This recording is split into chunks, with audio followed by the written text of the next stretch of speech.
ನೀವೆಲ್ಲ ಬಹಳಷ್ಟು ಜನ ಇದರಲ್ಲಿ ಹಿರಿಯರು, ಮಹಾದೇವ ತಾತನ ಒಡನಾಡಿಗಳು. ಅವ್ರು ಹೆಂಗ ಬದುಕಿದ್ರು? ಅವ್ರೇನು ಆಸ್ತಿ ಇರಲಿಲ್ಲ, ಹೊಲ ಇರಲಿಲ್ಲ, ಸಂಪತ್ತಿರಲಿಲ್ಲ.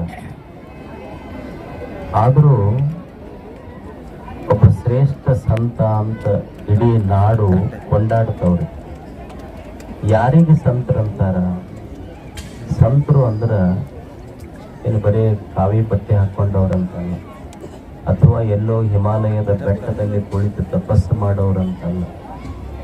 ಸಂತರು ಅಂತ ಯಾರಿಗೆ ಅನ್ಬೇಕು ಅಂದ್ರೆ, ಯಾರು ಸದಾ ಸಂತೋಷವಾಗಿರ್ತಾರ ಅವರೇ ಸಂತರು.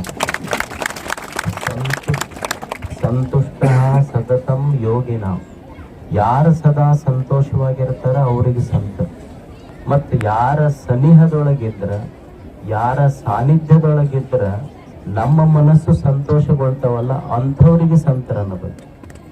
ಹೆಂಗ ಸೂರ್ಯ ಬಂದಾಗ ಹೂವು ಅರಳುತ್ತೈತಿ, ಹಾಗೆ ಯಾರ ಸನಿಹದೊಳಗಿದ್ದಾಗ, ಯಾವ ಸಂತನ ಸನಿಹದೊಳಗಿದ್ದಾಗ ನಮ್ಮ ಹೃದಯ ಕಮಲಗಳು ಅರಳುತ್ತವ, ಅಂಥವರಿಗೆ ಸಂತರ ಅನ್ನಬೇಕು. ಅಂಥ ಒಂದು ಶ್ರೇಷ್ಠ ಸಂತರು ಸದ್ಗುರು ಮಹಾದೇವ ತಾತನವರು. ನಾವೆಲ್ಲ ಅವರ ಬದುಕಿನಿಂದ ಜೀವನದಿಂದ ಕಲಿಯುವುದೇನೆಂದರೆ, ಜೀವನ ಅಂದ್ರೆ ನಾವು ಅನ್ಕೊಂಡಂಗೆ ಇರುವುದಿಲ್ಲ. ನಮ್ಮ ನಿರೀಕ್ಷೆಗಳ ವಿರುದ್ಧವಾಗಿಯೂ ಜೀವನ ನಡೀತದೆ. ಒಮ್ಮೆ ಜೀವನದಲ್ಲಿ ಬಡತನ ಬರಬಹುದು, ಒಮ್ಮೆ ಶ್ರೀಮಂತಿಕೆ ಬರಬಹುದು, ಒಮ್ಮೆ ಸೋಲಾಗಬಹುದು, ಒಮ್ಮೆ ಗೆಲುವಾಗಬಹುದು, ಒಮ್ಮೆ ಕಷ್ಟಗಳು ಬರಬಹುದು, ಒಮ್ಮೆ ಸುಖ ಸಿಗಬಹುದು, ಒಮ್ಮೆ ಹುಟ್ಟು, ಒಮ್ಮೆ ಸಾವು. ಇವೆಲ್ಲವುಗಳ ಮಧ್ಯದೊಳಗೂ ಸಹಿತ ಮನುಷ್ಯ ಸಂತೋಷವನ್ನು ಬಿಡಬಾರ್ದನ್ನುವುದನ್ನ ಸಂತರು ಕಲಿಸಿದ್ರು ನಮಗೆ. ಕುರುವನ್ನೇವೇಹ ಕರ್ಮಾಣಿ ಜಿಜೀವಿಷೇತ್ ಶತಂ ಸಮಾಹ. ಮನುಷ್ಯ ಹೆಂಗ ಬದುಕಬೇಕು ಅಂದ್ರೆ, 100 ವರ್ಷ ದೇವರು ನಮಗೆ ಆಯುಷ್ಯ ಕೊಟ್ಟರೆ ಸಂತೋಷವಾಗಿ ಸತ್ಕಾರ್ಯಗಳನ್ನ ಮಾಡ್ತಾ ಮನುಷ್ಯ ಬದುಕಬೇಕು ಈ ಭೂಮಿಯಲ್ಲಿ. ಅವ ಸಂತೋಷವಾಗಿ ಸತ್ಕಾರ್ಯಗಳನ್ನ ಮಾಡ್ತಾ ಬದುಕುವುದು.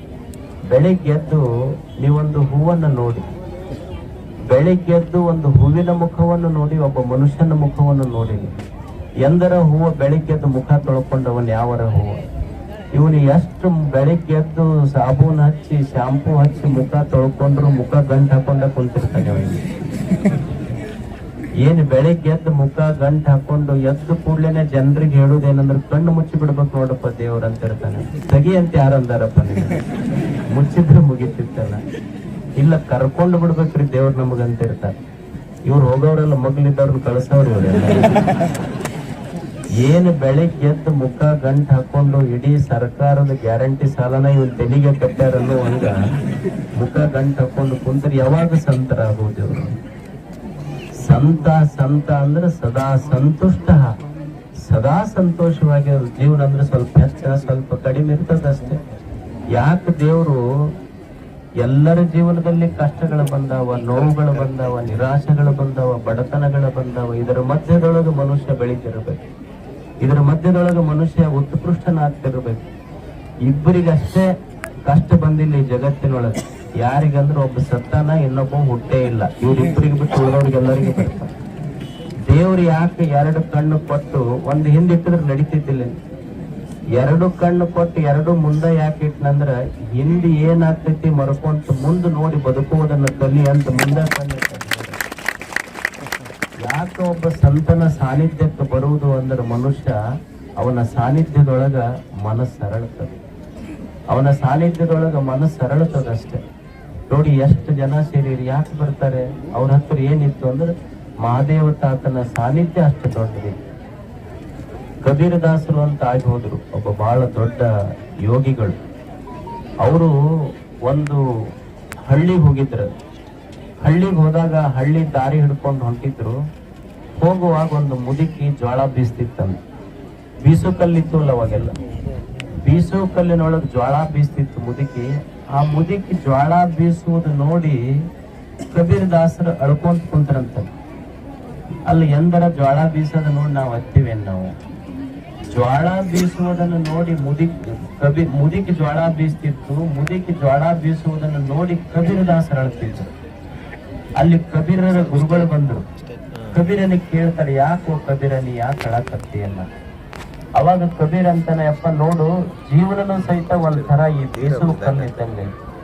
ಬೀಸುವ ಕಲ್ಲಿನೊಳಗ ಮ್ಯಾಲೊಂದ್ ಇರ್ತೈತಿ, ಇಲ್ಲ ತಿರುಗ್ತಿರ್ತೈತಿ, ಕೆಳಗೊಂದು ಕಾಯಂ ಇರ್ತೈತಿ. ಎರಡು ಭಾಗ ಇರ್ತಾವಿಲ್ಲ, ಅದು 2 ಪಾರ್ಟ್ಸ್, ಎರಡು ಭಾಗಗಳಿರ್ತೈತಿ. ಕೆಳಗೊಂದ್ ಇರ್ತೈತಿ, ಮ್ಯಾಲಿನ ತಿರುಗ್ತಿರ್ತೈತಿ. ಕಬೀರ್ ಅಂತಾನ ಗುರುಗಳಿಗೆ ಜೀವನನು ಒಂಥರ ಬೀಸುವ ಕಲ್ಲು ಇದ್ದಂಗ ಐತಿ. ಬೀಸುವ ಕಲ್ಲು ಹೆಂಗೆ 2 ಪಾರ್ಟ್ ಐತಿ, ಹಂಗ ಜೀವನನು ಅದ್ರೊಳಗಿಂದ ಮ್ಯಾಲ ಜೋಳ ಹಾಕ್ತಾರ, ಅದು ಹಿಟ್ಟಾಗಿ ಸಣ್ಣಾಗಿ ಹಿಟ್ಟಾಗಿ ಹೋಗಾಕತ್ತೈತಿ. ಹಂಗ ಜೀವನನು ಸಹಿತ ಹುಟ್ಟು ಸಾವು, ಮಾನ ಅಪಮಾನ, ಸ್ತುತಿ ನಿಂದೆ, ಸೋಲು ಗೆಲುವು, ಸುಖ ದುಃಖ ಅನ್ನುವ 2 ಪಾರ್ಟ್ಸ್ನೊಳಗೆ ಸಿಕ್ಕು ಜೀವನೊಂದು ಹೋಗ್ಬಿಟ್ಟೈತಿ ಗುರುಗಳೇ.